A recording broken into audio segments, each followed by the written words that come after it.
Before Christ walked on water, before Daniel faced lions, before David slayed giants, there was Job, a man whose story prophesies the greatest suffering servant of all time.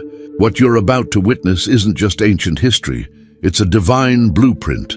Every tear Job shed, every prayer he cried, every moment of abandonment he felt echoes through eternity to Calvary's cross. This is the story that reveals God's heart when heaven seems silent, when prayers feel empty, when the righteous suffer while the wicked prosper. Job's ashes become the altar where human pain meets divine purpose. His resurrection from ruin foreshadows the ultimate victory over death itself. Prepare yourself. You're about to see the gospel hidden in the oldest book ever written.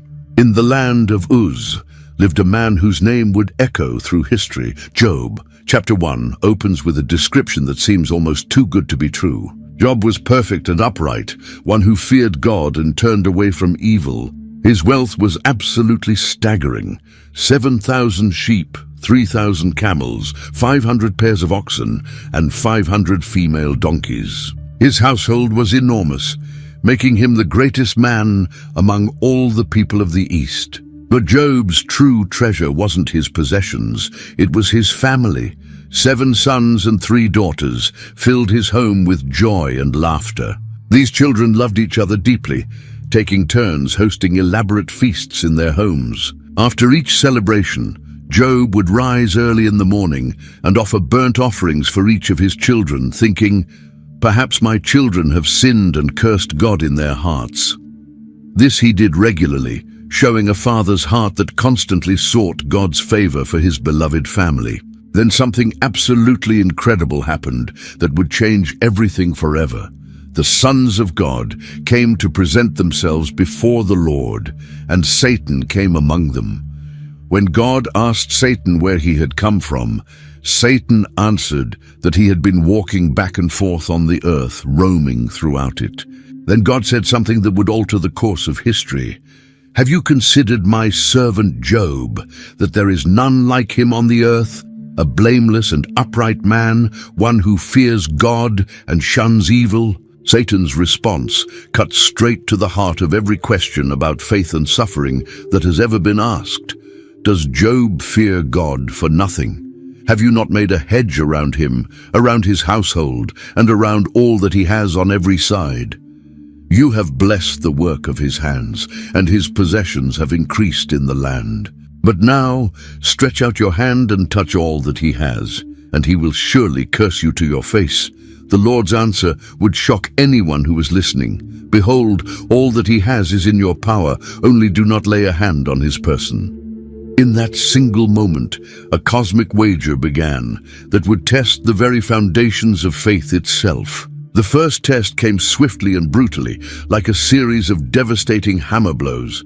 In a single horrific day, messengers ran to Job with news that completely shattered his world. The Sabaeans had attacked and stolen his oxen and donkeys, killing his servants with the edge of the sword. Fire from heaven had burned up his sheep and more servants, consuming them completely. The Chaldeans had formed 3 bands, raided his camels, and killed even more of his people with brutal efficiency. But the worst news of all came last. A great wind from across the wilderness had struck the house, where all his children were feasting together, and the house collapsed, killing every single one of them.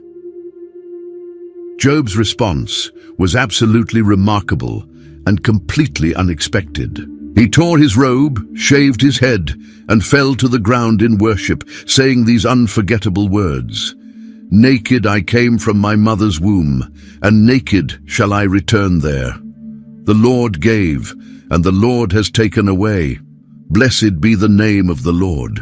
In all this devastating loss, Job did not sin nor charge God with doing anything wrong, but Satan wasn't finished with his assault. Chapter 2 shows him returning to God's presence once again. When God pointed out that Job still held fast to his integrity despite being moved to destroy him without any cause, Satan's reply was absolutely chilling. "Skin for skin, yes. All that a man has, he will give for his life. But stretch out your hand now, and touch his bone and his flesh, and he will surely curse you to your face. God gave Satan permission to touch Job's body directly, with just one important condition. He must spare Job's life. Satan immediately struck Job with painful boils, from the sole of his foot to the crown of his head.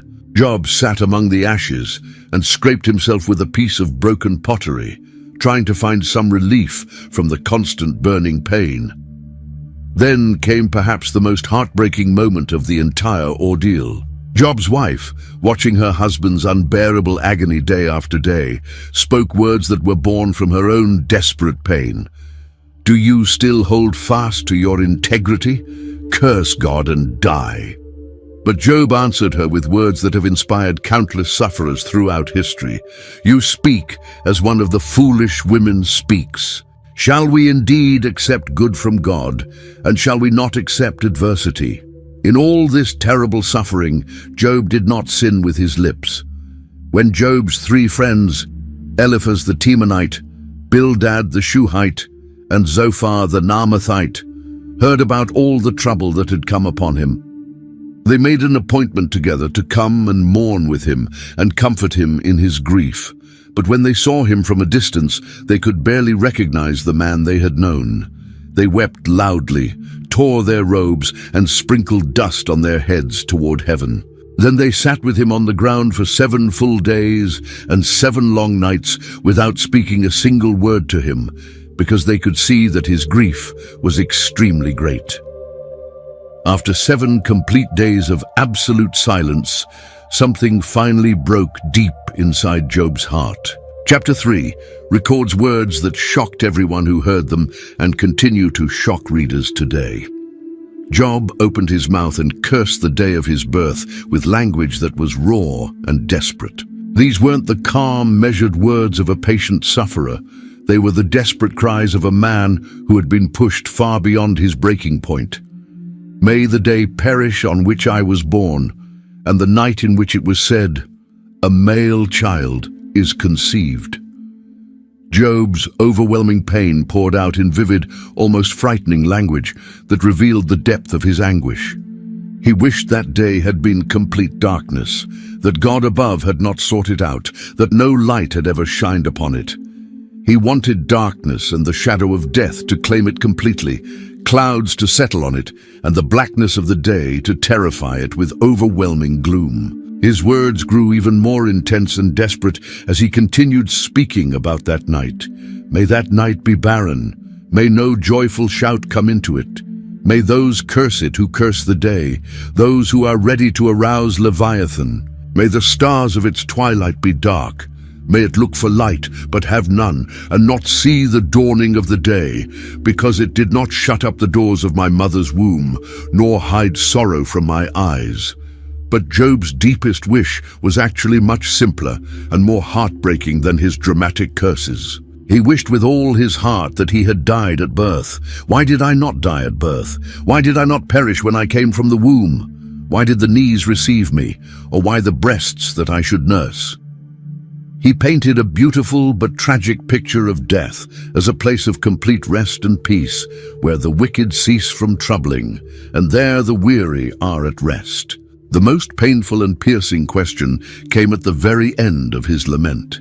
Why is light given to a man whose way is hidden and whom God has hedged in?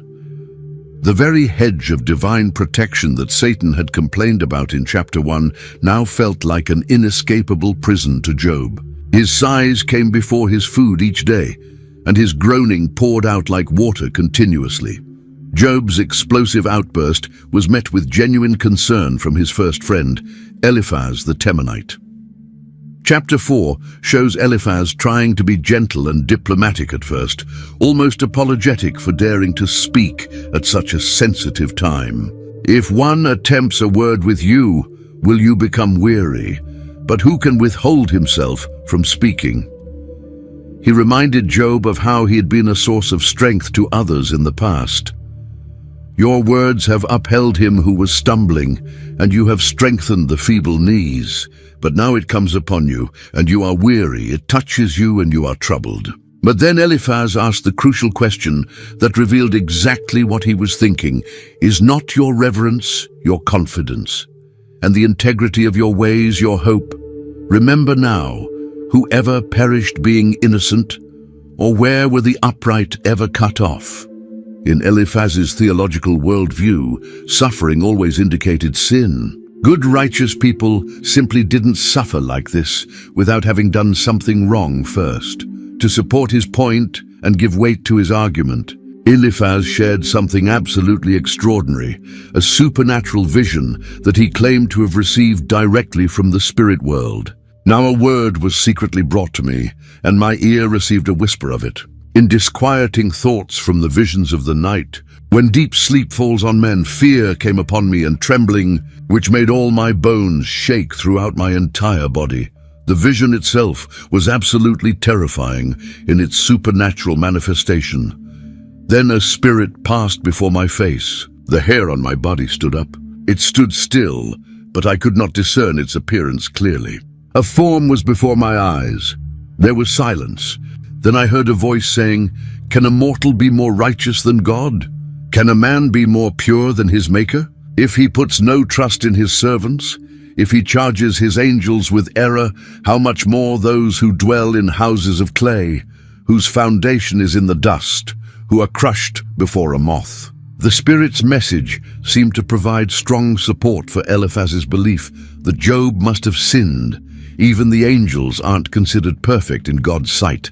So how much less are human beings who live in fragile houses of clay and can be crushed as easily as moths? Eliphaz was using this dramatic supernatural experience to suggest that Job's terrible suffering was clear proof that he wasn't nearly as righteous as he had always claimed to be. Eliphaz continued his lengthy speech in chapter 5 with what he sincerely thought was helpful and encouraging advice for his suffering friend. He painted a vivid picture of what inevitably happens to foolish and wicked people. "I have seen the fool taking root, but suddenly I cursed his dwelling place. His children are far from safety. They are crushed in the gate, and there is no deliverer. Because the hungry eat up his harvest, taking it even from the thorns, and a snare snatches their substance." But his main message was simple, direct, and meant to be encouraging. "Behold, happy is the man whom God corrects. Therefore do not despise the chastening of the Almighty. For he makes sore, but he binds up. He wounds, but his hands make whole."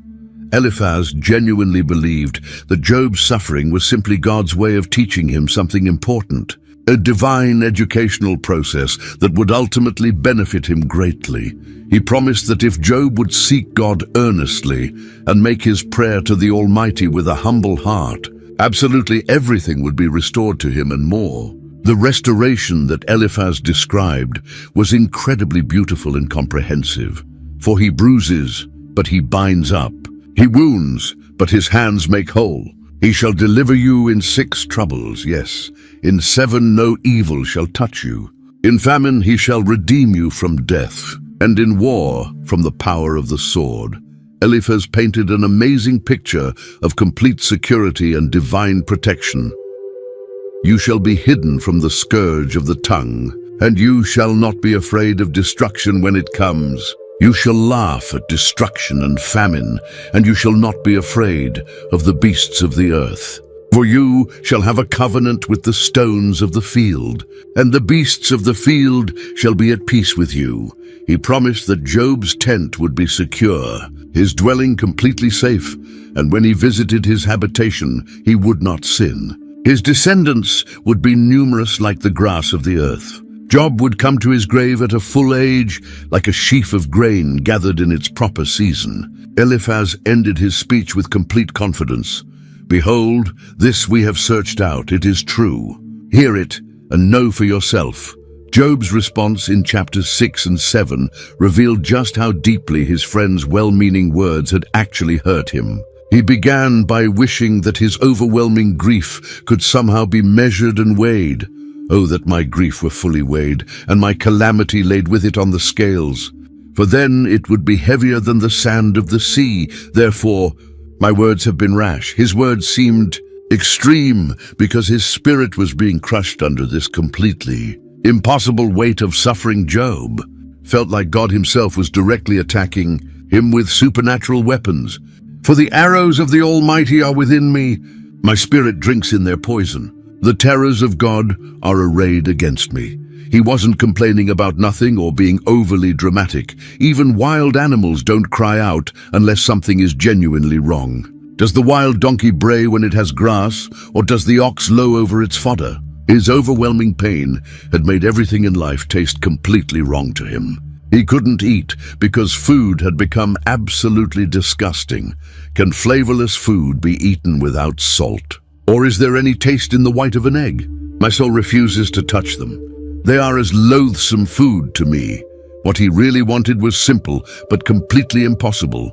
Oh, that I might have my request, that God would grant me the thing that I long for, that it would please God to crush me, that he would loose his hand and cut me off. In chapter 7, Job turned his attention directly to God with some of the most brutally honest words ever spoken in prayer. He described all human life as constant warfare.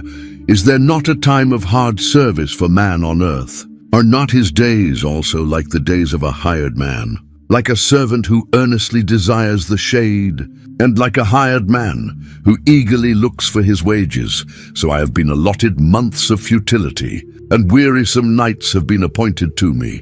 His physical body was completely breaking down. My flesh is caked with worms and dust. My skin is cracked and breaks out afresh. My days are swifter than a weaver's shuttle, and are spent without hope.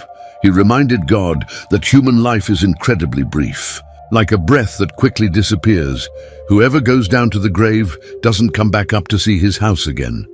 Then Job asked God a question that pierced straight to the heart of his complete confusion. What is man, that you should exalt him, that you should set your heart on him, that you should visit him every morning and test him every moment? How long? Will you not look away from me and let me alone till I swallow my saliva? He felt like God was watching him far too closely, testing him constantly and relentlessly. When Bildad the Shuhite finally spoke in chapter 8, his approach was completely different from Eliphaz's mystical, supernatural vision. Bildad relied heavily on traditional wisdom that had been carefully passed down through many generations. He started with a pointed question that must have stung Job deeply. How long will you speak these things, and the words of your mouth be like a strong wind? Bildad's theology was remarkably simple and absolutely direct. Does God subvert judgment, or does the Almighty pervert justice? In his mind, God was always completely fair and just in all his dealings. If Job's children had died so tragically, it could only be because they had sinned against God. If your sons have sinned against him, he has cast them away for their transgression. But Bildad did offer genuine hope if Job would completely change his approach. If you would earnestly seek God and make your supplication to the Almighty, if you were pure and upright, surely now he would awake for you and prosper your rightful dwelling place. Though your beginning was small, yet your latter end would increase abundantly. To prove his theological point conclusively, Bildad appealed directly to ancient wisdom. For inquire, please, of the former age, and consider the things discovered by their fathers. For we were born yesterday and know nothing, because our days on earth are a shadow. He genuinely believed that the ancestors had completely figured out how God works, and their accumulated wisdom was far more reliable than current personal experience. Bildad used incredibly vivid word pictures to make his point crystal clear. The godless person was like a plant that grows luxuriously in wet, marshy soil, but dies quickly when the hot sun comes out. While it is yet green and not cut down, it withers before any other plant. So are the paths of all who forget God, and the hope of the hypocrite shall perish, whose confidence shall be cut off, and whose trust is a spider's web. He painted another detailed picture of someone who trusts completely in his house, holding fast to it desperately, but having it collapse anyway when real pressure comes. But Bildad's final conclusion was genuinely meant to encourage and give hope. Behold, God will not cast away the blameless, nor will he uphold the evildoers. He will yet fill your mouth with laughing, and your lips with rejoicing. Those who hate you will be clothed with shame, and the dwelling place of the wicked will come to nothing. Job's response in chapters 9 and 10 showed clearly that his friend's simple, straightforward answers weren't helping him at all. He actually agreed with part of what Bildad had said. Truly I know it is so, but how can a man be righteous before God? The real problem wasn't that Job disagreed with God's perfect justice. The problem was that God was far too powerful for any human being to argue with successfully. Job painted an absolutely incredible picture of God's overwhelming power.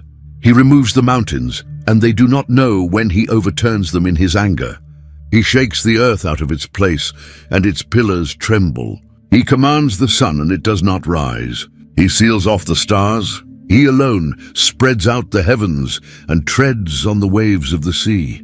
God's creative power was completely beyond human imagination. He made the bear, Orion and the Pleiades, and the chambers of the south. He does great things past finding out, yes, wonders without number. If he goes by me, I do not see him. If he moves past, I do not perceive him. If he takes away, who can hinder him? Who can say to him, what are you doing? But this overwhelming power made Job feel completely helpless. Though I were righteous, I could not answer him. I would beg mercy of my judge. If I called and he answered me, I would not believe that he was listening to my voice. For he crushes me with a tempest and multiplies my wounds without cause. Job's frustration grew exponentially as he imagined trying to argue his case. If it is a matter of strength, indeed he is strong. And if of justice, who will appoint my day in court? Though I were righteous, my own mouth would condemn me. Though I were blameless, it would prove me perverse. In chapter 10, Job decided to speak directly to God, despite the overwhelming odds. I will say to God, do not condemn me. Show me why you contend with me.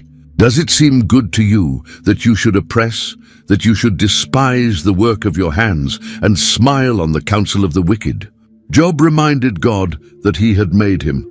Your hands have made me and fashioned me, an intricate unity. Yet you would destroy me. The silence was broken by the harshest voice yet. Zophar the Naamathite had been listening to everything, and his patience had run out completely. Chapter 11 shows him speaking with no gentleness at all, cutting straight to what he believed was the heart of the problem. Should not the multitude of words be answered? And should a man full of talk be vindicated? Zophar wasn't going to dance around the issue like his friends had done. His attack was direct and brutal. For you have said, my doctrine is pure and I am clean in your eyes. But oh, that God would speak and open his lips against you, that he would show you the secrets of wisdom, for they would double your prudence. Know therefore that God exacts from you less than your iniquity deserves. In Zophar's mind, Job was getting off easy. His suffering wasn't too much, it was actually too little for whatever he had done wrong. Zophar painted a picture of God's infinite wisdom that made human understanding look foolish. Can you search out the deep things of God? Can you find out the limits of the Almighty? They are higher than heaven. What can you do?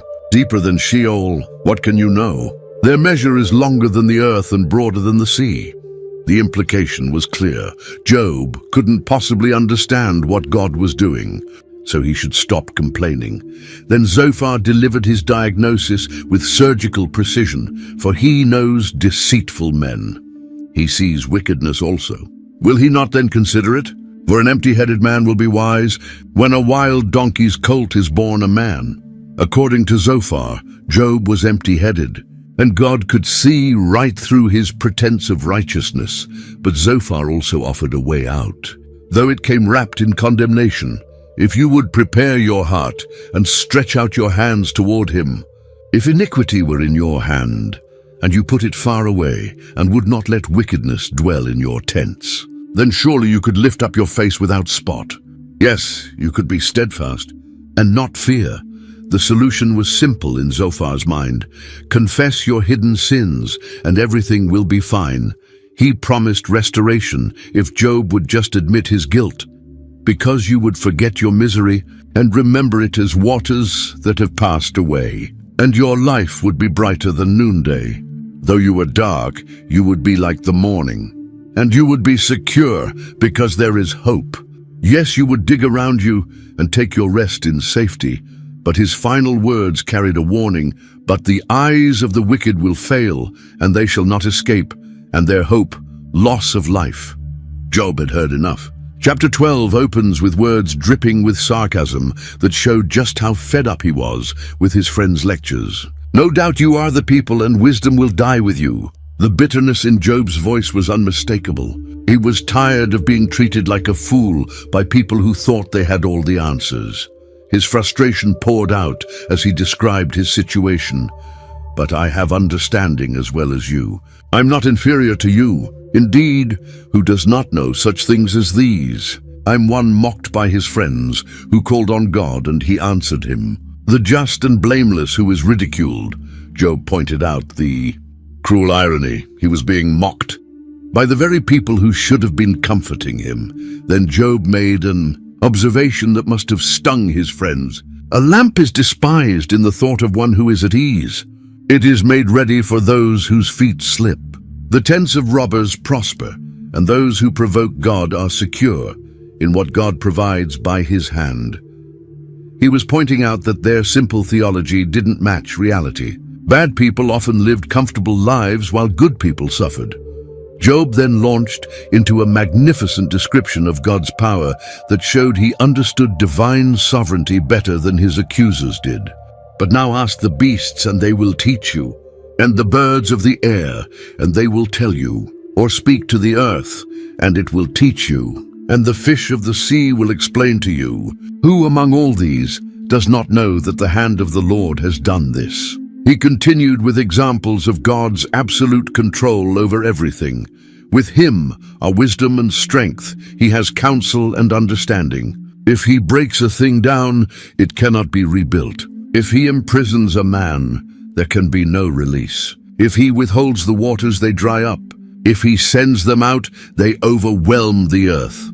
Job was showing that he understood God's power perfectly well. That wasn't his problem. The real issue, Job explained, was that God seemed to use his power in ways that confused human understanding. He leads counselors away plundered and makes fools of the judges.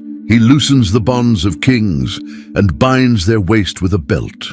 He leads princes away plundered and overthrows the mighty. He deprives the trusted ones of speech and takes away the discernment of the elders. God's ways didn't follow the neat patterns his friends insisted they must follow. Job's point was devastating. He pours contempt on princes and disarms the mighty. He uncovers deep things out of darkness and brings the shadow of death to light. He makes nations great and destroys them, enlarges nations and guides them. If God operated this way with nations and kings, why did his friends think individual suffering always followed predictable rules? Chapter 13 shows Job making perhaps the most dangerous decision of his life. He had listened to his friends' theories long enough, and now he was ready to take his case directly to the highest court possible. Hold your peace, let me alone that I may speak, and let come on me what may. Job was essentially telling his friends to be quiet because he had something more important to do than listen to their lectures. His decision was breathtaking in its boldness. Though he slay me, yet will I trust him. Even so, I will defend my own ways before him. He also shall be my salvation. For a hypocrite could not come before him. Job was willing to risk everything, even his life, to get answers from God directly. He believed that his integrity would be his protection, because a truly wicked person wouldn't dare approach God this way. Job had prepared his case carefully. I have prepared my case. I know that I shall be vindicated. Who is he who will contend with me? If now I hold my tongue, I perish. He was confident that if he could just get a fair hearing, he would be proven right. The problem wasn't his guilt. The problem was that he couldn't get God to listen to him. Before presenting his case, Job made two requests that showed how desperate he was. "Only two things do not do to me. Then I will not hide myself from you. Withdraw your hand from me, and let not the dread of you make me afraid. Then call, and I will answer, or let me speak, then you respond to me." Job wanted God to stop hurting him long enough for them to have a conversation, and he wanted God to stop being so terrifying that Job couldn't think straight. His questions were heartbreaking in their honesty. "How many are my iniquities and sins? Make me know my transgression and my sin. Why do you hide your face and regard me as your enemy? Will you frighten a leaf driven to and fro? And will you pursue dry stubble?"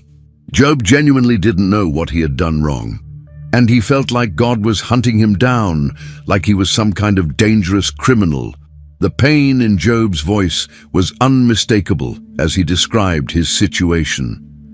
"For you write bitter things against me, and make me inherit the iniquities of my youth. You put my feet in the stocks and watch closely all my paths. You set a limit for the soles of my feet." Job felt like he was in prison, with God as his jailer watching his every move and keeping detailed records of his failures. His final words in this chapter painted a picture of human frailty that explained why he needed mercy rather than judgment. Man decays like a rotten thing, like a garment that is moth-eaten. Job was pointing out that humans are naturally weak and temporary. They need compassion, not harsh treatment. Chapter 14 contains some of the most beautiful and heartbreaking poetry in the entire Bible, as Job reflected on the temporary nature of human life. His words painted pictures that anyone could understand. Man who is born of woman is of few days and full of trouble. He comes forth like a flower and fades away. He flees like a shadow and does not continue.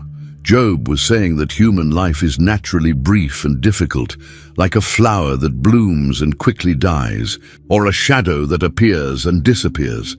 The comparison with trees was particularly striking. "For there is hope for a tree, if it is cut down, that it will sprout again, and that its tender shoots will not cease. Though its root may grow old in the earth, and its stump may die in the ground, yet at the scent of water it will bud and bring forth branches like a plant. Even a dead tree could come back to life if conditions were right. But humans were different. But man dies and is laid low. Indeed, man breathes his last, and where is he? As water disappears from the sea, and a river becomes parched and dries up, so man lies down and does not rise. Till the heavens are no more, they will not awake nor be roused from their sleep. Unlike trees, people don't get second chances. When they die, they stay dead." This reality made Job wish for something that seemed impossible. "Oh, that you would hide me in the grave, that you would conceal me until your wrath is past, that you would appoint me a set time and remember me. If a man dies, shall he live again? All the days of my hard service I will wait till my change comes." Job was actually wishing he could hide in death until God's anger passed, and then come back to life when things were better. The hope Job expressed was tentative but beautiful. "You shall call, and I will answer you. You shall desire the work of your hands. For now you number my steps, but do not watch over my sin. My transgression is sealed up in a bag, and you cover my iniquity." Job imagined God calling him back from death, like a friend calling to a friend, and God choosing not to remember his failures. But Job's hope was crushed by reality. But as a mountain falls and crumbles away, and as a rock is moved from its place, as water wears away stones, and as torrents wash away the soil of the earth, so you destroy the hope of man. You prevail forever against him, and he passes on. You change his countenance and send him away. Even the most solid things in nature eventually break down and disappear, and humans are far more fragile than mountains or rocks. Job's final words in this chapter were heartbreaking. His sons come to honor, but he does not know it. They are brought low, but he does not perceive it of them. But his flesh will be in pain over him, and his soul will mourn over him. Even if good things happened to his family after he died, Job would never know about it. Death was a permanent separation from everything he cared about. When Eliphaz spoke again in chapter 15, his gentle approach was completely gone. He had listened to Job's speeches and decided that kindness wasn't working. Should a wise man answer with empty knowledge and fill himself with the east wind? Should he reason with unprofitable talk, or by speeches with which he can do no good? Eliphaz was saying that Job's words were as empty and destructive as a hot desert wind. His accusation was serious and direct. Yes, you cast off fear and restrain prayer before God, for your mouth utters your iniquity, and you choose the tongue of the crafty. Your own mouth condemns you and not I. Your own lips testify against you. Eliphaz was claiming that Job's complaints were actually proving his guilt. By questioning God, Job was showing that he didn't truly fear the Lord. Eliphaz asked cutting questions designed to put Job in his place. Are you the first man who was born? Or were you made before the hills? Have you heard the counsel of God? Do you restrict wisdom to yourself? What do you know that we do not know? What do you understand that is not in us? He was tired of Job acting like he was wiser than his friends. Then Eliphaz played what he thought was his strongest card. Both the gray-haired and the aged are among us, much older than your father. Are the consolations of God too small for you, and the words spoken gently with you? He was reminding Job that older, wiser men had tried to help him, and Job had rejected their comfort. Eliphaz's description of wicked people was clearly meant to describe Job. The wicked man writhes with pain all his days, and the number of years is hidden from the oppressor. Dreadful sounds are in his ears. In prosperity the destroyer comes upon him. He does not believe that he will return from darkness, but a sword is waiting for him. The implication was obvious. Job's suffering proved he was wicked.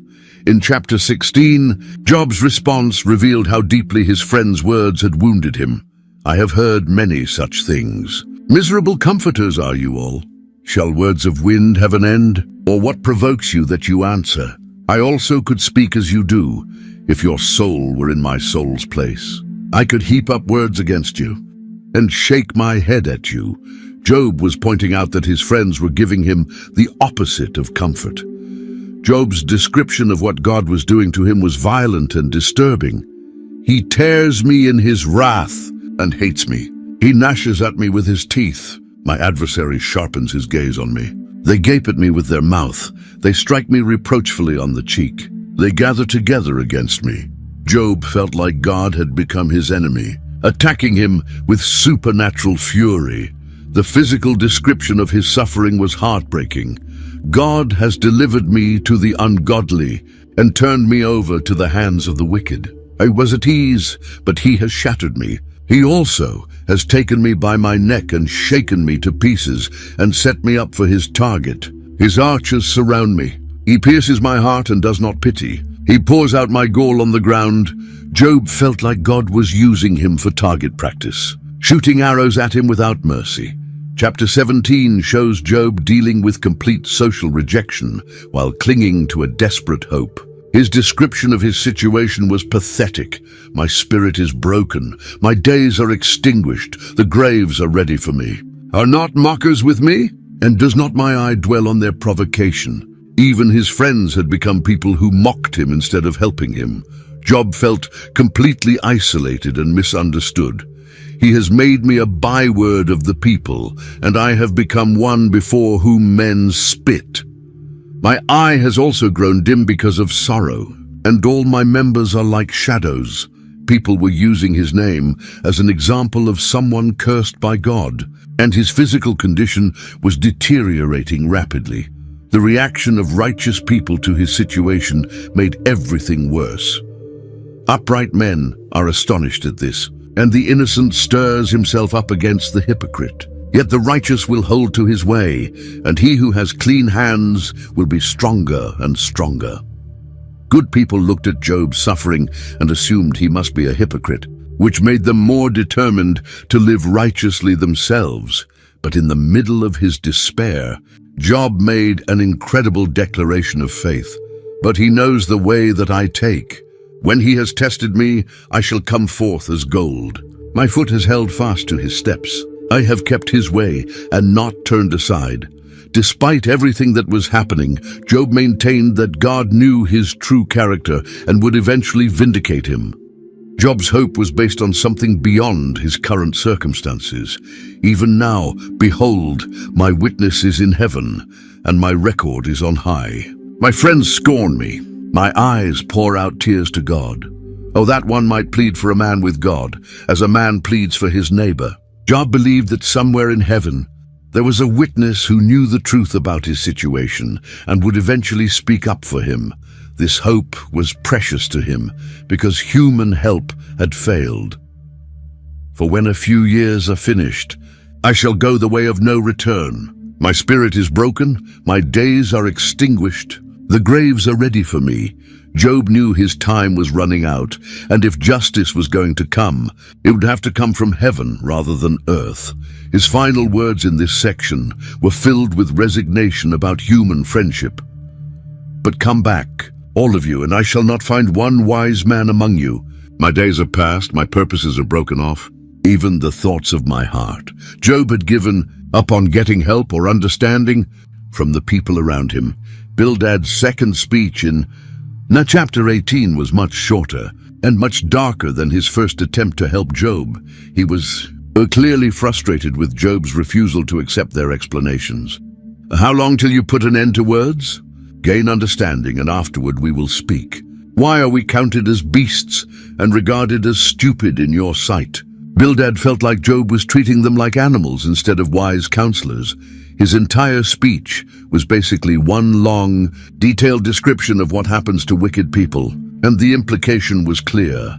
This was what was happening to Job. Indeed, the light of the wicked goes out, and the flame of his fire does not shine. The light is dark in his tent, and his lamp beside him is put out.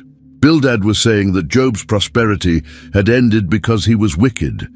The imagery Bildad used was vivid and frightening. The steps of his strength are shortened, and his own counsel casts him down, for he is cast into a net by his own feet, and he walks into a snare. The net takes him by the heel, and a snare lays hold of him. A noose is hidden for him on the ground, and a trap for him in the road. According to Bildad, wicked people become trapped by their own evil schemes. Bildad's description became even more dramatic.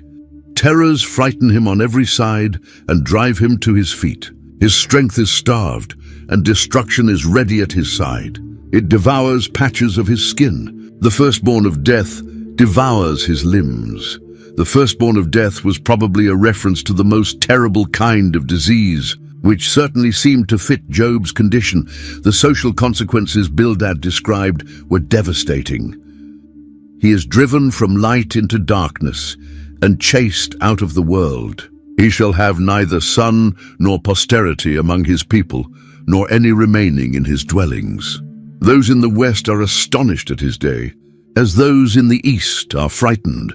Bildad was saying that wicked people lose their families and are remembered only as examples of divine judgment.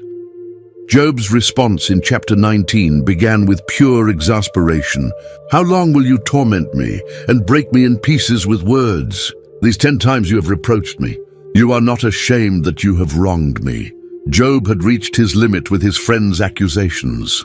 They were supposed to be comforting him, but instead they were making his pain worse. Job felt completely abandoned by everyone. He has removed my brothers far from me, and my acquaintances are completely estranged from me. My relatives have failed, and my close friends have forgotten me. Those who dwell in my house and my maidservants count me as a stranger. I am an alien in their sight. Even his own household staff were treating him like a stranger. The physical revulsion people felt toward him was humiliating. My breath is offensive to my wife, and I am repulsive to the children of my own body. Even young children despise me. I arise, and they speak against me. All my close friends abhor me, and those whom I love have turned against me. Job had become physically disgusting to everyone around him, including his own family. But then Job made one of the most famous declarations in the entire Bible. "For I know that my Redeemer lives, and he shall stand at last on the earth. And after my skin is destroyed, this I know, that in my flesh I shall see God, whom I shall see for myself, and my eyes shall behold, and not another. How my heart yearns within me!" Even when everything else had failed, Job maintained his faith that God would eventually vindicate him, even if it took a resurrection from the dead to make it happen. Zophar's final speech in chapter 20 was his attempt to solve the problem that Job had raised about wicked people prospering. His solution was simple: their prosperity doesn't last. Do you not know this of old, since man was placed on earth, that the triumphing of the wicked is short, and the joy of the hypocrite is but for a moment? According to Zophar, what looked like success for evil people was just a temporary illusion. Zophar painted a picture of sudden reversal. Though his haughtiness mounts up to the heavens, and his head reaches to the clouds, yet he will perish forever like his own refuse. Those who have seen him will say, "Where is he?" He will fly away like a dream and not be found. Yes, he will be chased away like a vision of the night. Evil people might seem successful for a while, but they would disappear as quickly as dreams. The description of divine judgment was graphic. The increase of his house will depart, and his goods will flow away in the day of his wrath. This is the portion from God for a wicked man, the heritage appointed to him by God. Zophar was confident that God always punished wickedness, even if it took time. Job's response in chapter 21 was devastating to his friend's entire theological system. He asked them to really listen to him for once. "Listen carefully to my speech, and let this be your consolation. Bear with me that I may speak, and after I have spoken, keep mocking." Job was about to present evidence that would destroy their simple explanations. His observations about wicked people were based on reality, not theory. Why do the wicked live and become old? Yes, become mighty in power. Their descendants are established with them in their sight, and their offspring before their eyes. Their houses are safe from fear, neither is the rod of God upon them. Job had watched evil people live long, successful lives while good people suffered. The prosperity of the wicked was undeniable. Their bull breeds without failure, their cow-calves without miscarriage. They send forth their little ones like a flock, and their children dance. They sing to the tambourine and harp, and rejoice to the sound of the flute. Evil people often had healthy families, successful businesses, and happy lives. Most shocking of all, they lived this way while completely rejecting God. They spend their days in wealth and in a moment go down to the grave. Yet they say to God, "Depart from us, for we do not desire the knowledge of your ways." What is the Almighty that we should serve him? And what profit do we have if we pray to him? These people openly defied God and still prospered. Job's final challenge to his friends was unanswerable. How often is the lamp of the wicked put out? How often does their destruction come upon them, the sorrows God distributes in his anger? They are like straw before the wind, and like chaff that a storm carries away. Job was asking for evidence that wicked people actually get punished regularly, and his friends couldn't provide it. The conclusion was inescapable. "In truth, I know it is so, but how can a man be righteous before God?" Job's friends' theology simply didn't match the world as it actually worked. Their simple formulas about good people prospering and evil people suffering were contradicted by daily observation. The theological debates had gone on long enough. Eliphaz the Temanite decided it was time to stop speaking in generalities and make specific accusations. Chapter 22 shows him abandoning all pretense of gentleness as he launched into direct charges against Job's character. Can a man be profitable to God, though he who is wise may be profitable to himself? Is it any pleasure to the Almighty that you are righteous? Or is it gain to him that you make your ways blameless? Eliphaz was suggesting that God had no reason to protect Job unless Job was truly serving him properly. His logic was brutal in its simplicity. Is not your wickedness great, and your iniquity without end? Since Job was suffering so severely, his sins must be enormous. But Eliphaz didn't stop with general accusations. He got very specific about what those sins must have been. The charges he brought were serious crimes against basic human decency, for you have taken pledges from your brother for no reason and stripped the naked of their clothing. You have not given the weary water to drink, and you have withheld bread from the hungry. Eliphaz was accusing Job of being cruel to people who desperately needed help, taking their clothes as payment for debts and refusing to give food and water to those who were dying of hunger and thirst. The accusations grew even more damaging. But the mighty man possessed the land, and the honorable man dwelt in it. You have sent widows away empty, and the strength of the fatherless was crushed. According to Eliphaz, Job had used his wealth and power to hurt the most vulnerable people in society. Widows who had no one to protect them, and orphans who had no parents to care for them. These sins, Eliphaz claimed, explained everything that had happened. Therefore snares are all around you, and sudden fear troubles you, or darkness so that you cannot see, and an abundance of water covers you. Job's current suffering was simply the inevitable result of his secret cruelty to the poor and helpless. But Eliphaz offered one final chance for redemption. Now acquaint yourself with him and be at peace. Thereby good will come to you. Receive, please, instruction from his mouth and lay up his words in your heart. If you return to the Almighty, you will be built up. You will remove iniquity far from your tents. The solution was straightforward. Confess these hidden sins, repent genuinely, and God would restore everything. The promised restoration was magnificent. Then you will lay your gold in the dust, and the gold of Ophir among the stones of the brooks. Yes, the Almighty will be your gold and your precious silver. For then you will have your delight in the Almighty, and lift up your face to God. According to Eliphaz, Job would become so blessed that he wouldn't even care about material wealth anymore. Eliphaz painted a picture of complete divine favor. You will make your prayer to him. He will hear you, and you will pay your vows. You will also declare a thing, and it will be established for you. So light will shine on your ways. When they cast down and you say, exaltation will come, and then he will save the humble person. Everything Job said would come true, and he would have the power to help other people who were in trouble. Job's response in chapters 23 and 24 revealed the depth of his spiritual crisis. He wasn't rejecting his friend's advice because he was stubborn. He was rejecting it because he genuinely couldn't find God to repent to. Even today my complaint is bitter. My hand is listless because of my groaning. Job's suffering had reached the point where he could barely function physically. His deepest desire was simple, but seemed impossible. Oh, that I knew where I might find him, that I might come to his seat. I would present my case before him and fill my mouth with arguments. Job wasn't afraid of facing God. He was desperate to find him. He believed that if he could just get a fair hearing, everything would be cleared up.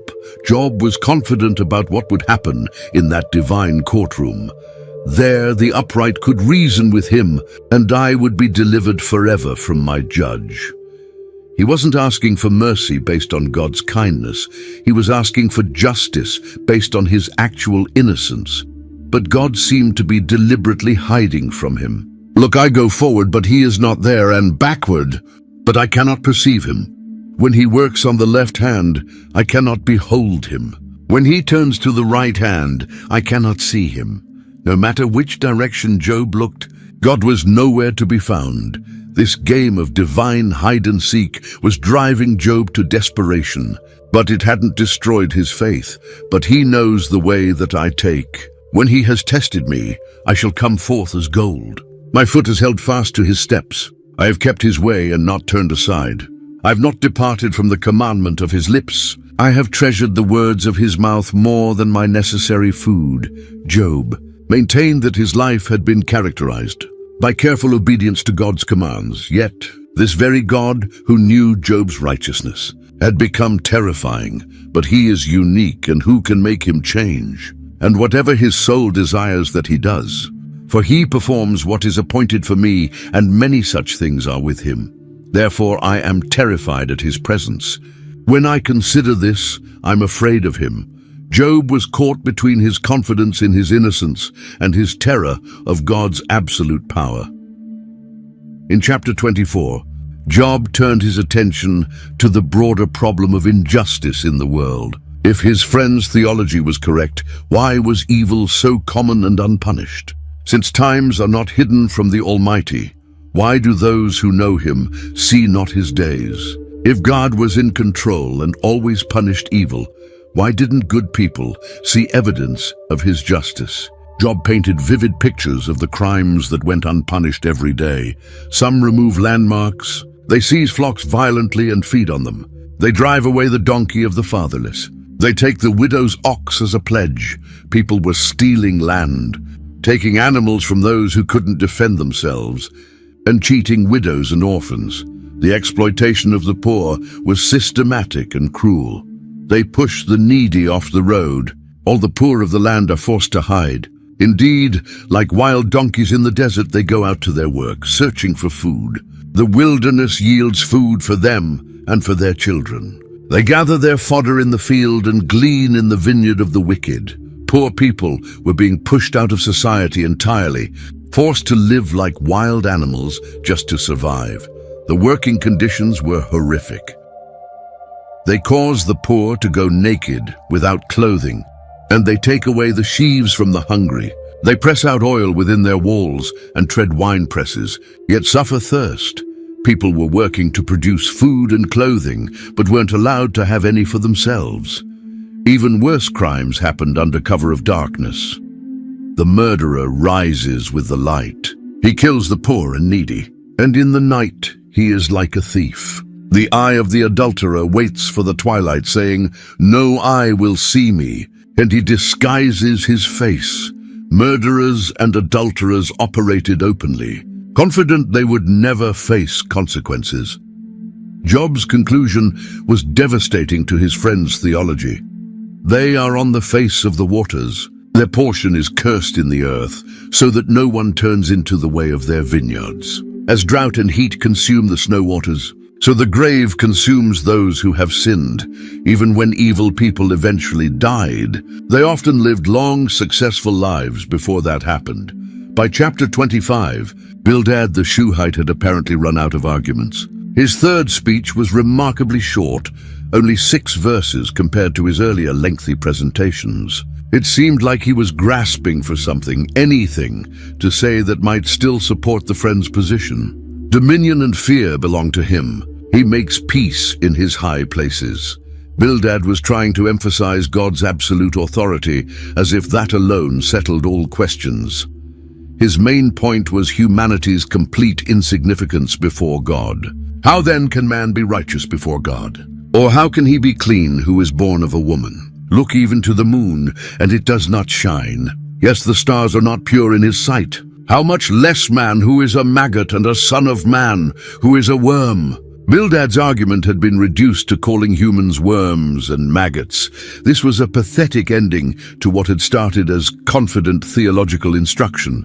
Bildad had begun with elaborate explanations based on ancient wisdom, but now he could only point out that humans are worthless compared to God.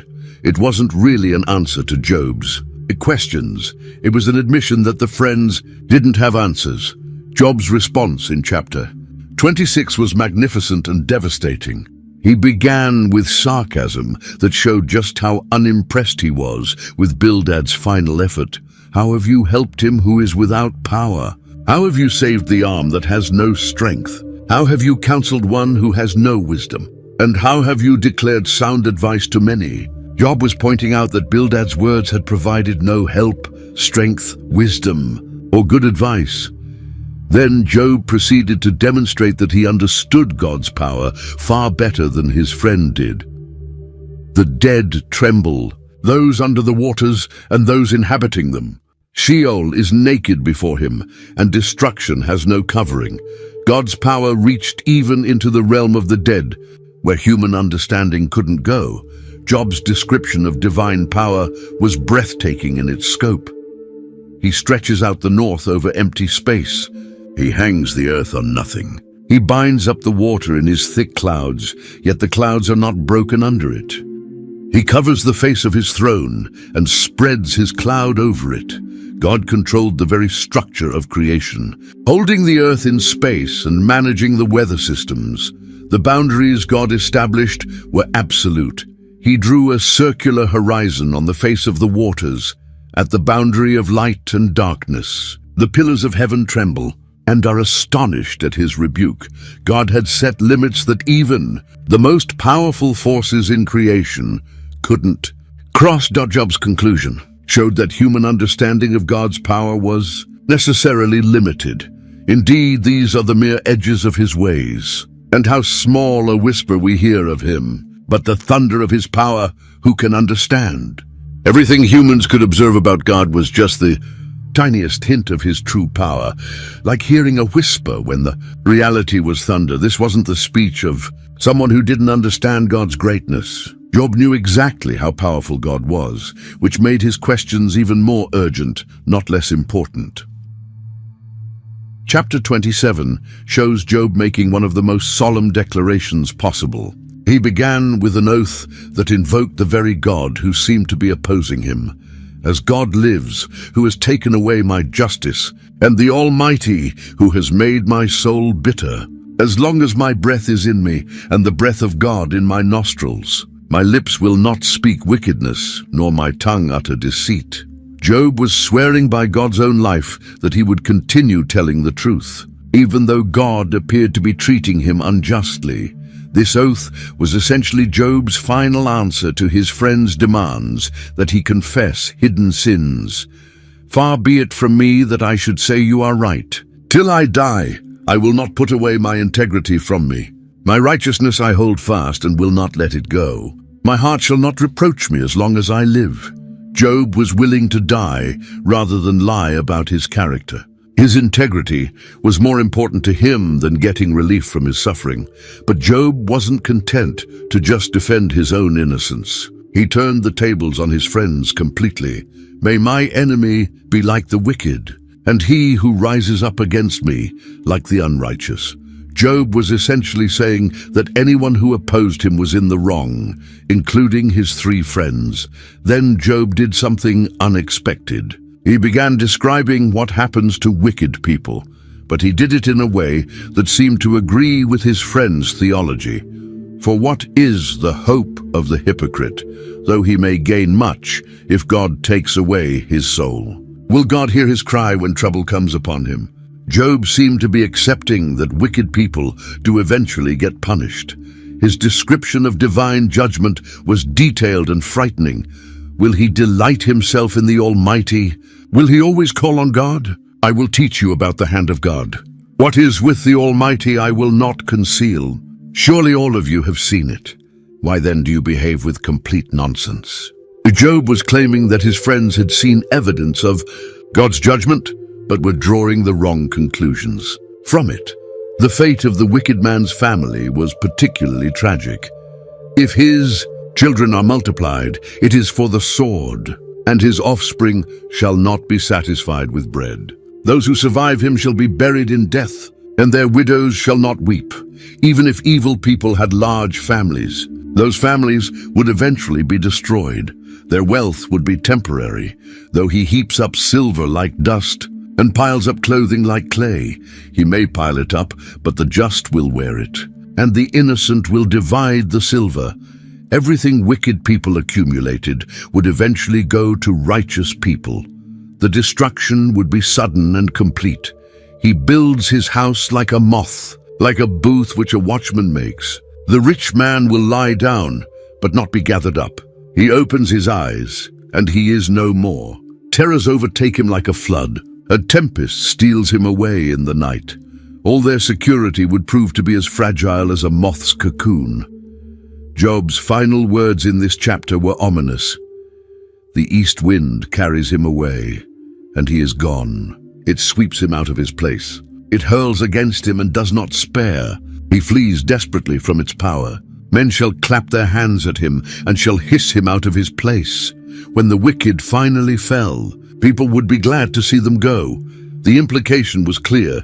If Job had been truly wicked, all this would have happened to him already. The fact that he was still maintaining his integrity proved his innocence. Chapter 28 is one of the most beautiful poems in the entire Bible. It comes like a peaceful interlude after all the heated arguments. And it seems to be Job's meditation on a question that had been underlying everything. Where can true wisdom be found? The chapter begins with observations about human skill in mining and technology. Surely there is a vein for the silver and a place where gold is refined. Iron is taken from the earth and copper is smelted from ore. Job marveled at human ingenuity in finding hidden treasures. Man puts an end to darkness and searches every recess for ore in the darkness and the shadow of death. He breaks open a shaft away from people. In places forgotten by feet, they hang far away from men. They swing to and fro. Miners would go to incredible lengths, risking their lives in dark, dangerous places to find valuable metals. The search for precious things led people to places where no living creature had ever been. He puts his hand on the flint. He overturns the mountains at the roots. He cuts out channels in the rocks, and his eye sees every precious thing. He dams up the streams from trickling. What is hidden he brings forth to light. Human determination could literally move mountains and redirect rivers in the search for treasure. But Job pointed out that there was something far more valuable than gold or silver that couldn't be found through human effort. But where can wisdom be found? And where is the place of understanding? Man does not know its value, nor is it found in the land of the living. Real wisdom, the kind that could answer the deep questions of life, wasn't hidden in the ground waiting to be dug up. The search for wisdom was frustrating because it couldn't be bought. The deep says, "It is not in me," and the sea says, "It is not with me." It cannot be purchased for gold, nor can silver be weighed for its price. It cannot be valued in the gold of Ophir, in precious onyx or sapphire. Even the deepest parts of the earth and sea claimed they didn't contain wisdom, and no amount of money could buy it. Job listed the most valuable things humans knew about, but none of them could purchase wisdom. No mention shall be made of coral or quartz, for the price of wisdom is above rubies. The topaz of Ethiopia cannot equal it, nor can it be valued in pure gold. All the treasures people fought wars over and spent their lives pursuing were worthless. Compared to true wisdom, the mystery deepened. When Job considered that even death didn't reveal wisdom's location, destruction and death say, "We have heard a report about it with our ears." God understands its way, and he knows its place. Only God knew where wisdom could actually be found. God's perspective was completely different from the human perspective, for he looks to the ends of the earth and sees under the whole heavens to establish a weight for the wind and apportion the waters by measure. When he made a law for the rain and a pathway for the thunderbolt, God's wisdom was displayed in the very structure of creation. He had designed the weather patterns and natural laws that kept the world functioning.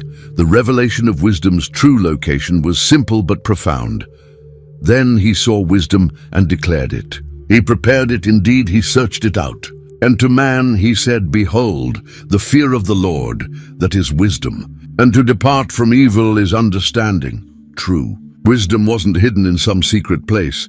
It was available to anyone who would fear God and avoid evil. This poem seemed to be Job's way of stepping back from all the arguments and reminding everyone what really mattered. His friends thought they were wise because they had theories about how God worked. But real wisdom was much simpler and much more practical. Chapter 29 shows Job taking a break from defending himself to remember what his life had been like before disaster struck. His memories were painful because they highlighted how much he had lost. "Oh, that I were as in months past, as in the days when God watched over me, when his lamp shone upon my head, and when by his light I walked through darkness." Job remembered a time when he felt God's protection and guidance in his life. Those had been days of prosperity and promise. Just as I was in the days of my prime, when the friendly counsel of God was over my tent, when the Almighty was yet with me, when my children were around me, when my steps were bathed with cream and the rock poured out rivers of oil for me. Everything had been going perfectly. His family was intact. His business was incredibly successful, and he felt close to God. Job's social position had been impressive and respected. When I went out to the gate by the city, when I took my seat in the open square, the young men saw me and hid, and the aged arose and stood. The princes refrained from talking and put their hand over their mouth. The voice of nobles was hushed, and their tongue stuck to the roof of their mouth. Even the most powerful people in the city had shown him deference and respect. The reason for this respect became clear as Job described how he had used his influence. Because I delivered the poor who cried out, the fatherless and the one who had no helper. The blessing of a perishing man came upon me, and I caused the widow's heart to sing for joy. Job's reputation had been built on his kindness to those who couldn't help themselves. His commitment to justice had been complete. I put on righteousness and it clothed me. My justice was like a robe and a turban. I was eyes to the blind, and I was feet to the lame. I was a father to the poor, and I searched out the case that I did not know. Job hadn't just helped people occasionally, he had made justice and righteousness his daily clothing, and he had actively sought out people who needed help. He had even stood up to powerful people who were hurting others. I broke the fangs of the wicked and plucked the victim from his teeth. Job had used his wealth and influence to protect vulnerable people from those who would take advantage of them. In those days, Job had expected to live a long, successful life. Then I said, I shall die in my nest and multiply my days as the sand. My roots are spread out to the waters, and the dew lies all night on my branch. My glory is fresh within me, and my bow is renewed in my hand. He had felt like a tree planted by water, strong, growing, and permanent. People had valued his opinion and waited to hear what he would say. Men listened to me and waited and kept silence for my counsel. After my words they did not speak again, and my speech settled on them as dew. They waited for me as for the rain, and they opened their mouth wide as for the spring rain. Job's words had been like refreshing rain to people who were thirsty for wisdom and guidance.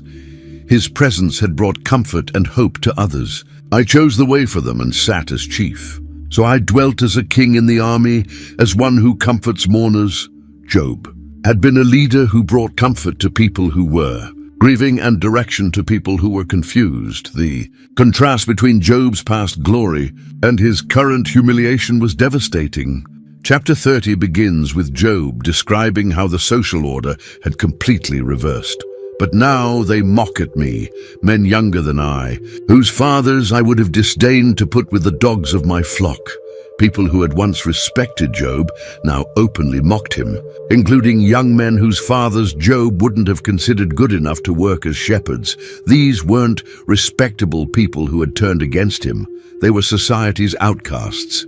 Indeed, they were so worthless that they were driven out from among men. They shouted at them as at a thief. They had to live in the clefts of the valleys, in caves of the earth and the rocks. Among the bushes they brayed, under the nettles they nestled. The people mocking Job were homeless vagrants who lived like animals and were chased away from civilized society. Their character was as low as their social status. They were sons of fools, yes, sons of vile men. They were scourged from the land, and now I am their taunting song. Yes, I am their byword. They abhor me, they keep far from me. They do not hesitate to spit in my face. Job had become entertainment for the lowest people in society. They made up songs about him and treated him with complete contempt. The physical attacks were humiliating. Because he has loosed my bowstring and afflicted me, they have cast off restraint before me. At my right hand the rabble arises. They push away my feet, and they raise against me their ways of destruction. They break up my path. They promote my calamity. They have no helper. Job felt like God had removed his protection, and now even worthless people felt free to attack him. The assault felt like warfare. They come as broad breakers. Under the ruinous storm they roll along. Terrors are turned upon me. They pursue my honor on the wind, and my welfare passes away like a cloud. Job's reputation and prosperity had disappeared as quickly as clouds blown away by a storm.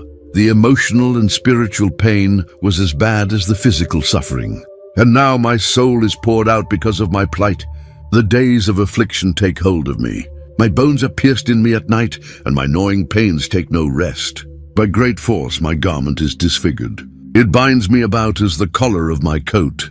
Job felt like he was being torn apart from the inside, and even his clothes had become uncomfortable on his diseased skin. Job felt like God had thrown him away like garbage.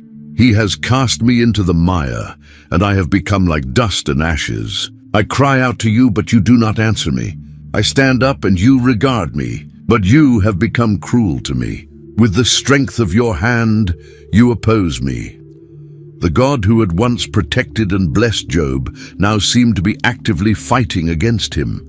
Job felt like he was being carried away to destruction. You lift me up to the wind and cause me to ride on it.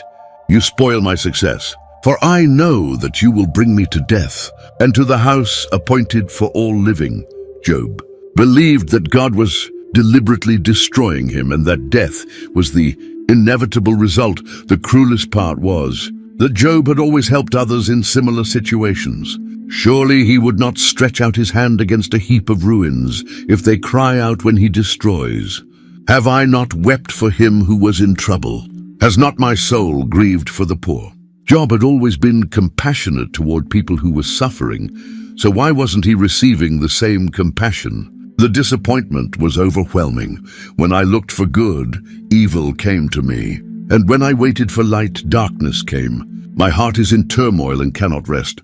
Days of affliction confront me. I go about mourning, but not in the sun. I stand up in the assembly and cry out for help, instead of the good things Job had expected from his righteous life. He had received only evil and darkness. His physical condition made him an outcast.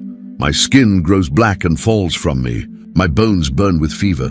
My harp is turned to mourning, and my flute to the voice of those who weep.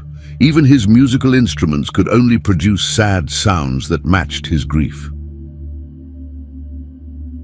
Chapter 31 contains Job's final and most comprehensive defense of his character.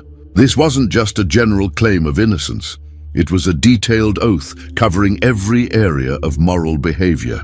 Job began with sexual purity. I have made a covenant with my eyes. Why then should I look upon a young woman? For what is the allotment of God from above, and the inheritance of the Almighty from on high? Job had made a deliberate decision to control even his thoughts about women, because he believed God would judge sexual sin. His standard for honesty was absolute. If I have walked with falsehood, or if my foot has hastened to deceit, let me be weighed on honest scales, that God may know my integrity. Job was willing to have God examine every aspect of his life to prove his truthfulness. He continued with his treatment of others. If my step has turned from the way, or my heart walked after my eyes, or if any spot adheres to my hands, then let me sow and another eat. Yes, let my harvest be rooted out. If Job had been dishonest in any way, he was willing to lose everything he had worked for.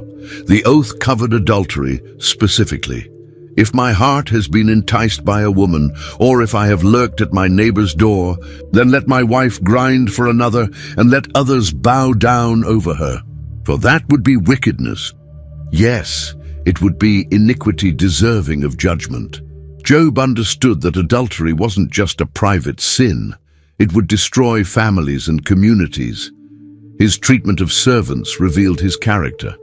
If I have despised the cause of my male or female servant when they complained against me, what then shall I do when God rises up?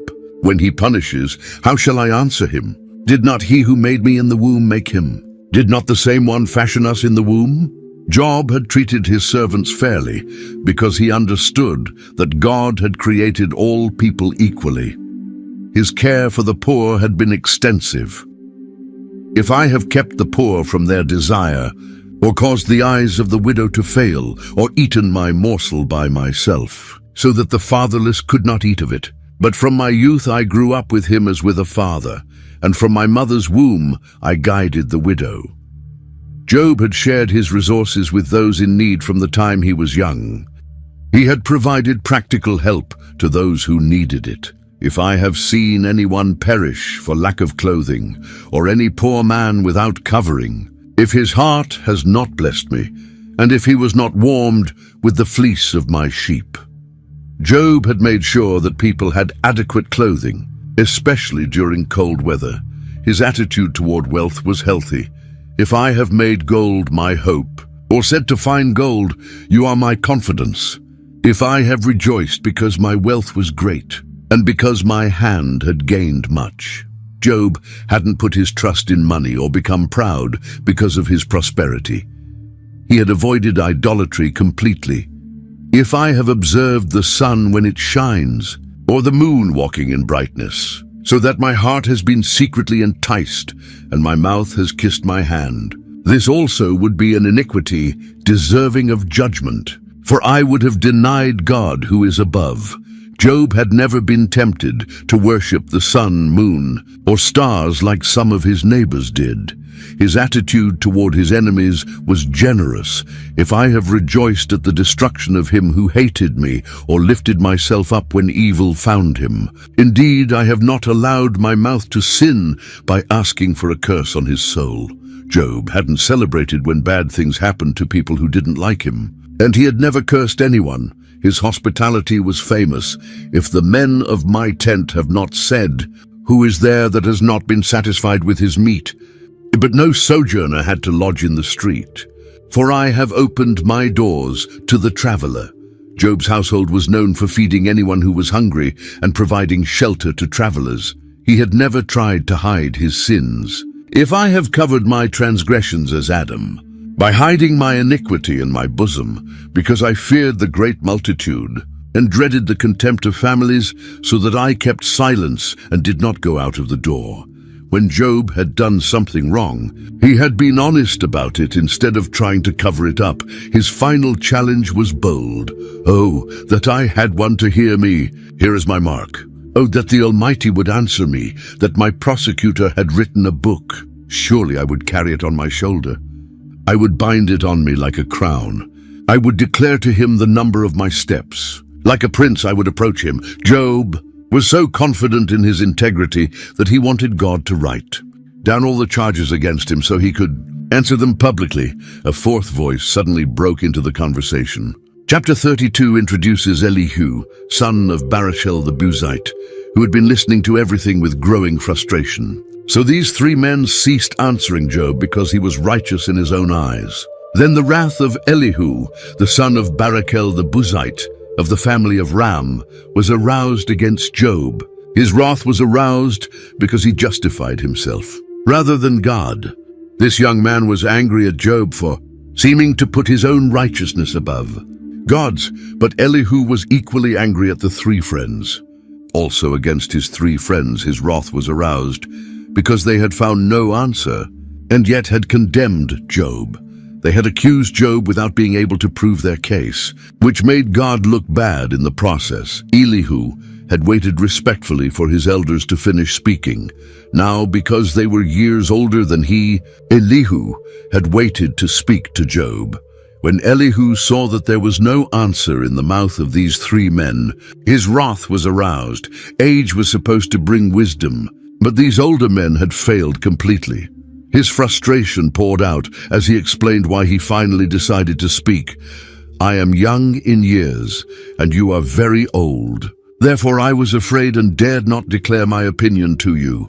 I said, age should speak, and multitude of years should teach wisdom.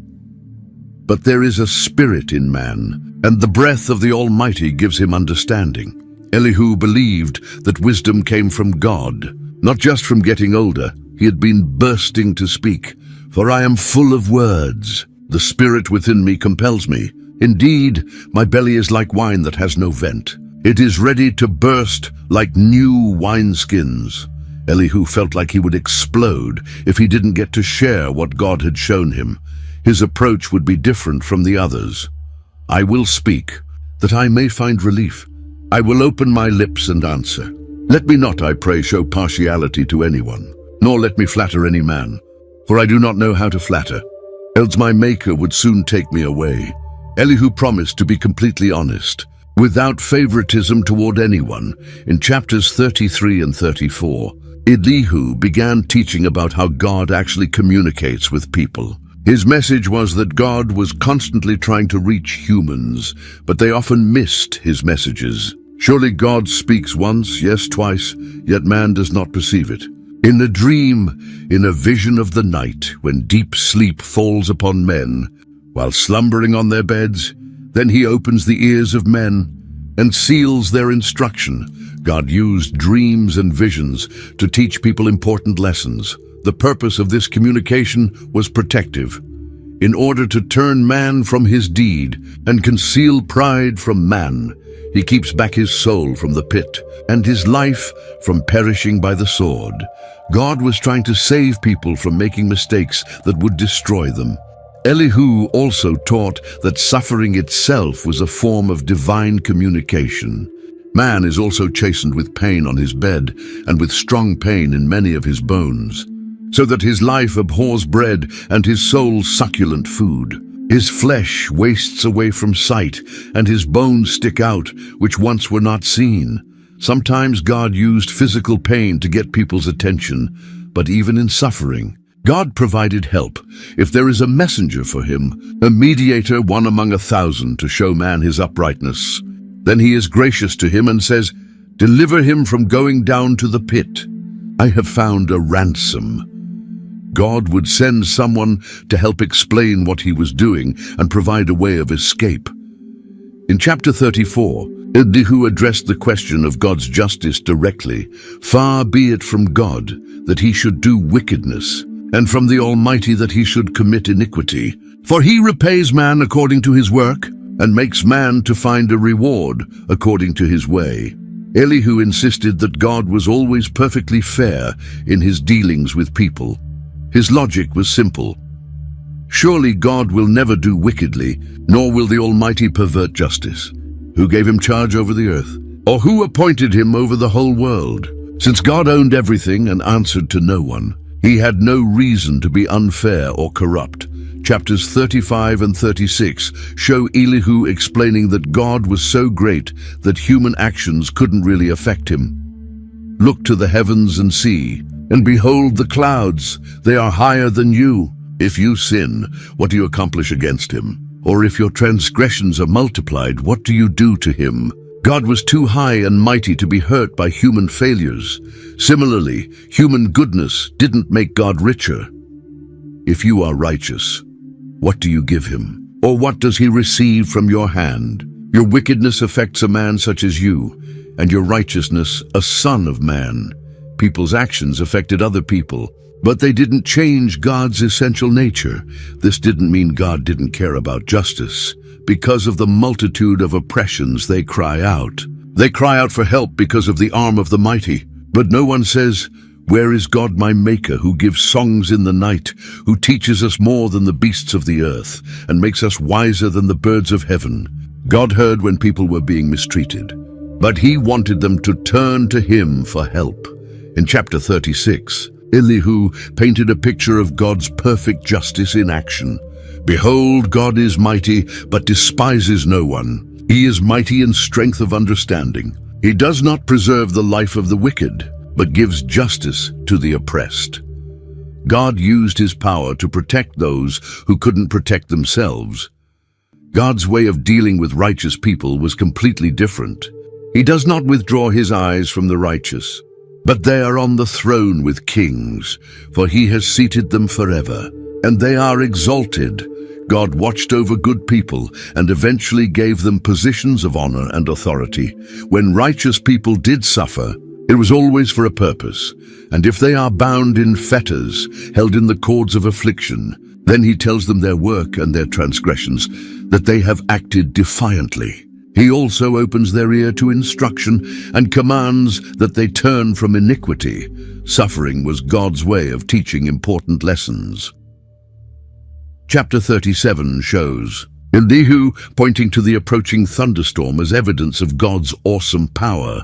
At this also my heart trembles and leaps from its place. Hear attentively the thunder of his voice and the rumbling that comes from his mouth. He sends it forth under the whole heaven, his lightning to the ends of the earth.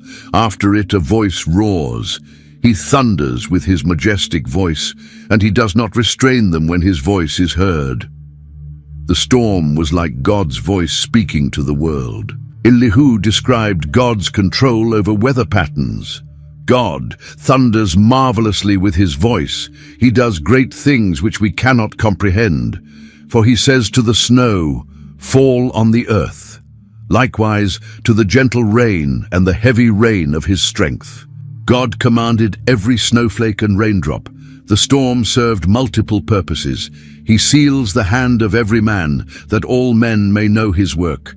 The beasts go into dens and remain in their lairs.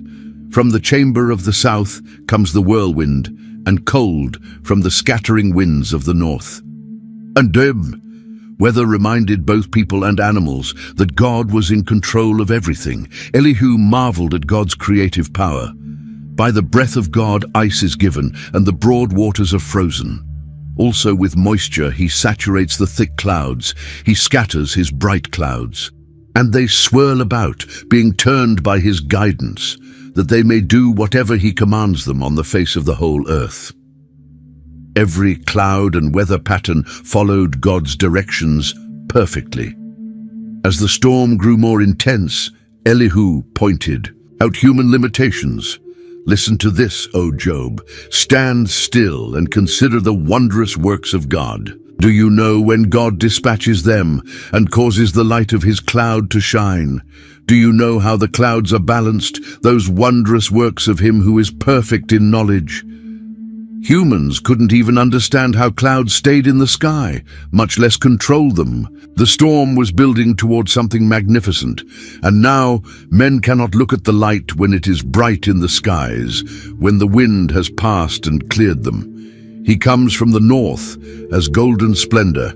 With God is awesome majesty. As for the Almighty, we cannot find him. He is excellent in power, in judgment, and abundant justice. He does not oppress. Therefore men fear him. He shows no partiality to any who are wise of heart. Then it happened. Chapter 38 records the moment everyone had been waiting for. Then the Lord answered Job out of the whirlwind.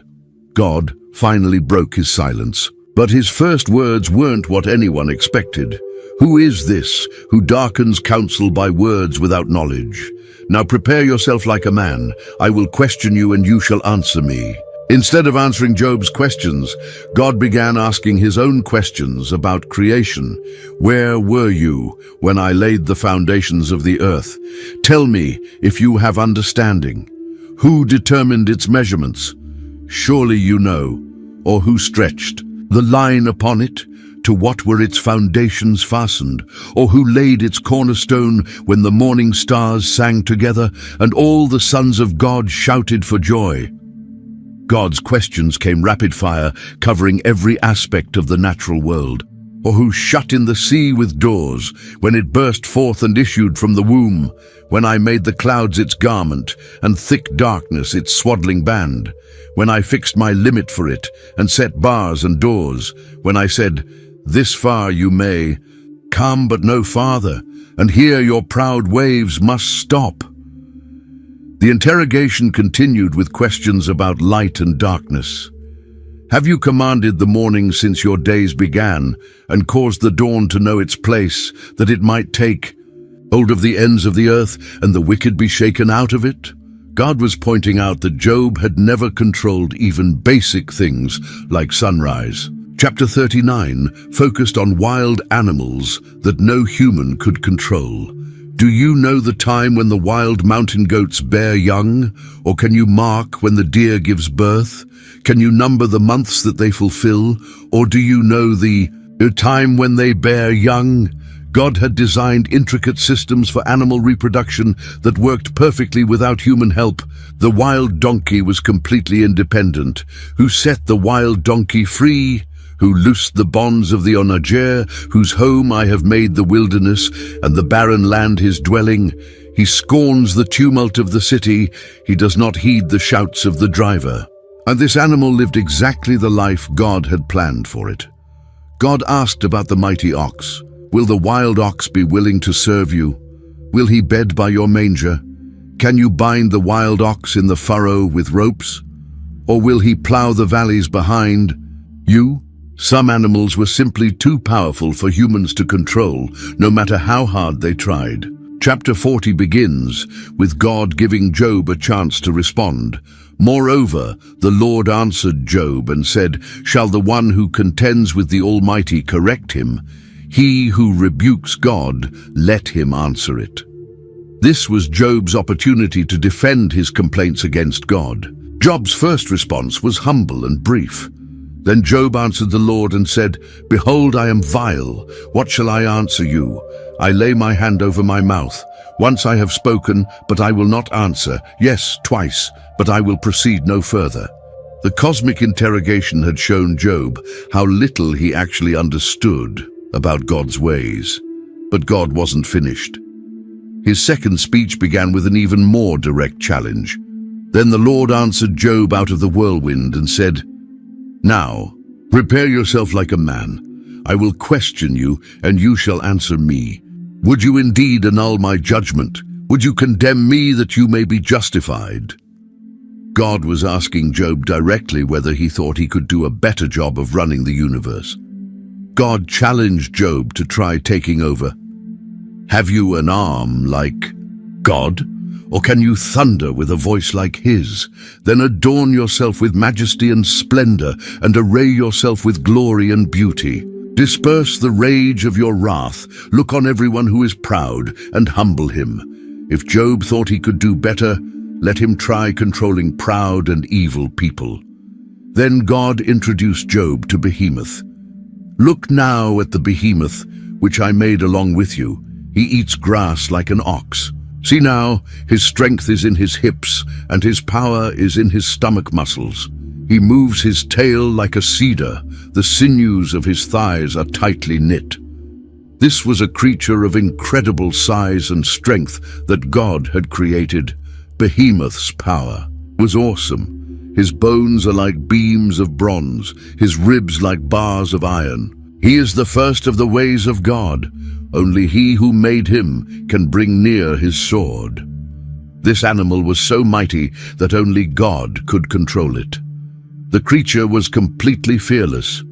Surely the mountains yield food for him, and all the beasts of the field play there.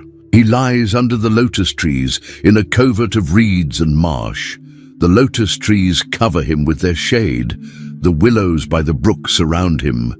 Indeed, the river may rage, yet he is not disturbed. He is confident, though the Jordan gushes into his mouth. Even flooding rivers couldn't frighten this magnificent beast. Chapter 41 introduced an even more impressive creature, Leviathan. God's description began with a challenge. Can you draw out Leviathan with a hook, or snare his tongue with a line which you lower?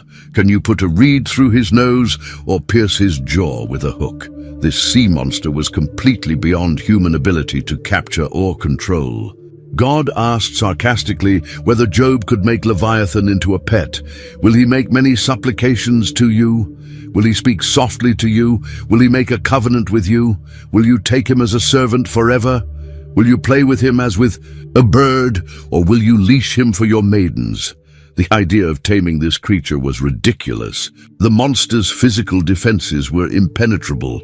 Who can remove his outer coat? Who can approach him with a double bridle? Who can open the doors of his face with his terrible teeth all around? His rows of scales are his pride, shut up tightly. As with a seal, one is so near another that no air can come between them. Leviathan was like a living fortress. Even the bravest warriors couldn't fight this creature.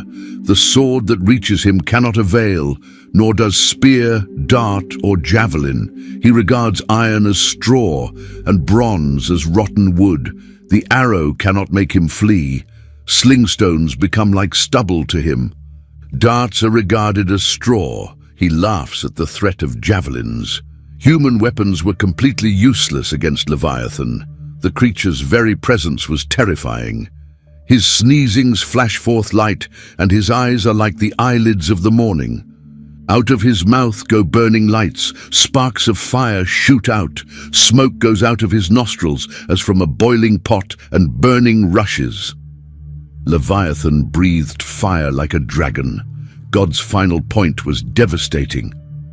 On earth there is nothing like him which is made without fear. He beholds every high thing. He is king over all the children of pride. If Job couldn't handle one creature that God had made, how could he question God's management of the entire universe?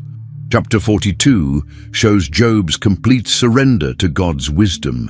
Then Job answered the Lord and said, "I know that you can do everything, and that no purpose of yours can be withheld from you. You asked, 'Who is this who hides counsel without knowledge?' Therefore I have uttered what I did not understand, things too wonderful for me, which I did not know." Job admitted that he had been talking about things beyond his understanding. His repentance was genuine and complete. "Listen, please, and let me speak. You said, 'I will question you, and you shall answer me.' I have heard of you by the hearing of the ear, but now my eye sees you, therefore I abhor myself, and repent in dust and ashes." Meeting God directly had changed everything for Job. Then God turned his attention to the three friends. And so it was, after the Lord had spoken these words to Job, that the Lord said to Eliphaz the Temanite, "My wrath is aroused against you and your two friends, for you have not spoken of me what is right, as my servant Job has." The friends who thought they were defending God had actually been misrepresenting him.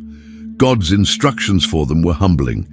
"Now therefore, take for yourselves 7 bulls and 7 rams. Go to my servant Job, and offer up for yourselves a burnt offering. And my servant Job shall pray for you, for I will accept him, lest I deal with you according to your folly, because you have not spoken of me what is right, as my servant Job has." They had to ask Job to intercede for them with God. The friends obeyed, and Job prayed for them despite everything they had put him through. Then came the restoration, and the Lord restored Job's losses when he prayed for his friends. Indeed, the Lord gave Job twice as much as he had before. God's blessing returned in double measure. Job's prosperity became legendary. Now the Lord blessed the latter days of Job more than his beginning. For he had 14,000 sheep, 28,000 camels, 1,000 yoke of oxen, and 1,000 female donkeys. His wealth was exactly double what it had been originally. His family was restored too. He also had 7 sons and 3 daughters. And he called the name of the first Jemimah, the name of the second Keziah, and the name of the third Keren Happuch. In all the land were found no women so beautiful as the daughters of Job, and their father gave them an inheritance among their brothers. His new daughters were famous for their beauty and received equal treatment with their brothers. Job lived to see multiple generations. After this, Job lived 140 years and saw his children and grandchildren for 4 generations. So Job died old and full of days. God gave him a long life to enjoy his restored blessings and see his family grow.